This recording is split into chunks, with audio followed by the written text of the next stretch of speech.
भाई ये बात है पुराने जमाने की। एक राजा था बुजुर्ग हो गया था वो, 60-65 साल का। उसे अपने आप में महसूस होने लगा कि यार मैं बुढ़ापा आ गया मुझे, जबकि मैं जवान रहना चाहिए था अभी। तो वो ऐसी दवाई गोली खाया करता था कि मैं जवान हो जाऊं। उसने हकीम वैद्य से सलाह ली कि मुझे ऐसी दवाई दो जो मैं जवान हो जाऊं। एक वैद्य जी पल्ले पड़ गए जो बहुत तेज तर्राट थे। उन्होंने सोची कि राजा का बेवकूफ बनाया जाए। उन्होंने राजा से कहा, राजा जी मैं आपको जवान बना दूंगा दोबारा। उनको बताओ, उनको मेरी एक शर्त है। क्या? उनको तुम्हें तहखाने में रहना पड़ेगा 6 महीने। उन्हें सोच सका, उनको ठीक है रह लूंगा। तो उनने तहखाने की खुदाई शुरू करवा दी, तहखाना बनवा दिया। सारी प्रजा को पता लग गया भाई ये तो जवान बनेगा राजा, वैद्य जी इलाज कर रहे हैं। तो भाइयों राजा को तहखाने में बांट दिया गया। और जनता से दूर जब 2-3 महीने हो गए, वैद्य जी ने एक सुरंग बनवा दी वहां से बाहर जाने के लिए।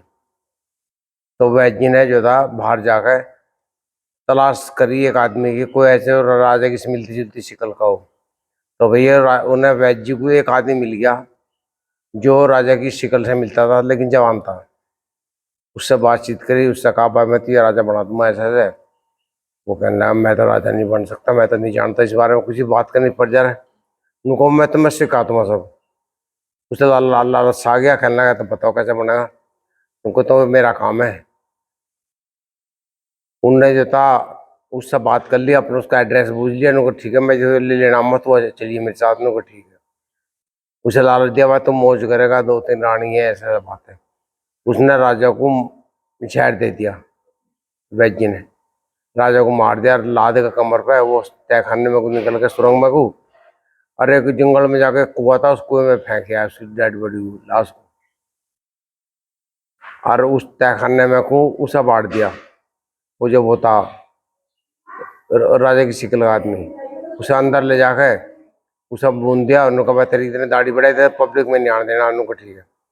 बहुत उसके महीने हो गए, 2 महीने हो गए, 3 महीने हो गए, उसकी लंबी दाढ़ी होगी। लंबी दाढ़ी होने के बाद में उसे बताते हैं किससे फालतू बात नहीं करनी, बिल्कुल नॉर्मल रहना है, जैसे मैं कहूँ वैसा करिए। इनको अच्छा भाई उनने राजा को वहां से निकाल कर वहां ले गया और दरबार में। तो जनता में रुक्का मची। उनको राजा दी तो जवान होगी, बिल्कुल वही चाल डाल उन्होंने सिखा दी, बिल्कुल वैसे ही फेस दाढ़ी में तो और भी चेहरा बदल सी गया। उनका राजा साहब जवान हो गए, राजा साहब जवान हो गए। वैद्य की से रानी भी खुश होगी, जनता भी खुश होगी। राजा को कहता बता दिया भाई कम बोलिए, मैं जो बोल लूंगा वही बोलना होगा। मैंने कहा ठीक है। तो भाई और राजा जैसे वे नए राजा बने, वो अपना अपने हिसाब से काम चलाने लगे। कुछ दिन बाद में राजा साहब जो थे वैद्य जी की सलाह लेना बंद कर दिया। वैद्य जी को बुरा लगा कि यार ये तो मेरी सलाह ले रहा, मेरे जबकि ये मेरा एहसान भी नहीं मान रहा। वैद्य जी ने राजा ने कहा एक दिन मौका देकर, तुम मेरे सलाह ले रहे हो, मेरा एहसान भी नहीं मान रहे। नो तुम्हारा क्या एहसान मानूं मैं, ये तो मेरे नसीब में था, वरना मैं बन गया, तुमने क्या करा। नो ये क्या बात हुई। एक दिन राजा के साथ वो चल दिया। वैद्य जी घूमने कहीं जा रहे थे, वहाँ और सिपह सलार भी थे। राजा साहब ने कहा कि ये गंगा जमुना में वे आ रहे थे, फूल भे हुए, बड़े सुंदर फूल थे। उन्होंने कहा वैद्य जी पता निकाल लो ये कहाँ से आए हैं फूल। वैद्य जी चक्कर पड़ गया। वैद्य जी को राजा साहब की बात माननी पड़ी। वो जवाब भी नहीं दे पाए राजा साहब को। वे गंगा के विपरीत चलती, चले धारा आ रही थी ना, उधर को चलती है। चलो चलो चलो चलो, बहुत समय गुजर गया। वहां जाकर एक जंगल में कुआं मिला। कुएं में वहां फूल थे लगे हुए, जो वे टहनी गंगा में आ रही थी, वहां से टूट टूट के जा रही थी। वे कुएं के फूल थे। वही उनने राजा को फेंका था उस कुएं में। वो और वहां एक पेड़ था, पेड़ पे एक आदमी की जो डेड बॉडी थी वो लटकी हुई थी। उसको नीचे घसीटता गंगा, थोड़ा ऊपर पानी से ऊपर ऊपर भांते नंगा था बिल्कुल मरत। उन्हें सोची भाई ये तो बड़ा उल्टा हिसाब है। तो उनने जो था वहां से वो फूल लाया, वही उसी तरह के राकर राजा को दिखाती है। राजा साहब ये वहां से फूल आए उस जगह से। राजा बड़ा खुश हुआ। फिर जो था वैद जी चल दिया। उन वैद जी ने फिर उससे कुछ बात की तो राजा ने कहा मैं मेरे नसीब में था बनना, इसलिए मैं बना हूँ। मैंने पहले जन्म में अच्छा कर्म किए हैं, उनका फल मिला मुझे। नो क्या किए, नो मैं एक पेड़ पे तपस्या क्या करता था, शरीर मेरा कमजोर हो गया, तब मैं मर गया। फिर मेरा दूसरा जन्म हुआ, दूसरे जन्म में मैं यहाँ आ गया, तो मेरी जो जो डेड बॉडी तुमने वो देखी थी पेड़ पे, वो मेरी तो मेरा तो शरीर था। तो भाइयों मुझे फल मिला इस बात का। उनने कहा रुक अच्छा, वो जो था राजा जो था, राजा ने उसकी बात माननी बंद करी। वैद्य जी को बड़ी टेंशन होने लगी, भाई तो मेरी बात नहीं मान रहा बिल्कुल भी, और मुझे चक्कर दे रहा आप जा। उन्होंने कहा राजा साहब ने कहा वैद्य जी ऐसा है, मैं अगर तुम्हारा पोता खोलूंगा ना तो तुम्हें फांसी भी हो सकती है।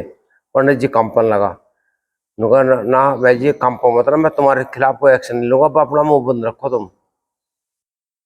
वो डर गया वैद्य जी ने, कहा राजा तेरे खिलाफ हो गया, अब जब देखी जाएगी। तो राजा ने कहा उनका भाई मुझे फूल है, मुझे तो 5 फूल ला के देवे, जो तने मुझे उस दिन देते हुए फूल ला के दे, मुझे बहुत सुंदर लगे। तो वैद्य जी चल दिया उनसे, जाकर वो कुएं के ऊपर पेड़ था फूलों का, वो भूलिया तन्ने राजा से फेंका था। उन नागऊ जो झुक के जो फूल पकड़े, वो धराम दही वैद्य जी उसमें गिर गया कुएं में। बहुत चिल्लाया, बहुत रुक के मचाया उनने, मुझे बचा लो, और उसमें मर ही गया आखिर डूब कुएं में। तो भाइयों ये कर्म फल है, आदमी जैसा कर्म करता है वैसी परमात्मा से सजा देता है। देखो कहाँ से चला था, कहाँ जाकर वैद्य जी मरा, उनने राजा को मारा था, ऐसे वो मरा कुएं में डूब गया। तो भाइयों ऐसे ही फल मिलता है इंसान को। तो वो जो राजा था, राजा ने अपना किस्सा बताया कि मैं ऐसा था, मैंने बड़ी तपस्या की, बहुत वो करी, लेकिन राजा ने अपनी जनता को कुछ नहीं बताया कि मैं दूसरा राजा हूँ, ऐसे बात है। बस वो सस्पेंस छोड़ दिया, बस कर्म बता दिए कि मैंने कर्म अच्छे किए थे इसलिए मैं वो बन गया। पहले राजा ने गलत सोची, क्या बुढ़ा आदमी जवान बन सकता, नहीं बन सकता। उन्होंने सोची तो उसे उसका दंड दे दिया परमात्मा ने कि भाई अब तुम मृत्यु के टाइम में जा रहा, अब तो क्या जवान बनेगा, तो हम वापस जाते हैं हम। भाई जिसके नसीब में जो होता है वही मिलता है, इसलिए आदमी को भी दाता के परमात्मा के खिलाफ कभी प्लान नहीं बनाना चाहिए। परमात्मा ने सबको जन्म दिया है, जवान नहीं बनाया है, बुढ़ापा भी दिया है, बुढ़ापा के बाद मृत्यु में भी जाना, लोक में जाना है। इसलिए उनके भी विपरीत न चले। वो राजा विपरीत चला था, उसे सजा मिली। भाइयों इस वीडियो में आपको क्या प्रेरणा मिलती है जरूर लाइक करना। नमस्कार। चैनल को शेयर भी कर देना, वीडियो को, चैनल को सब्सक्राइब करना।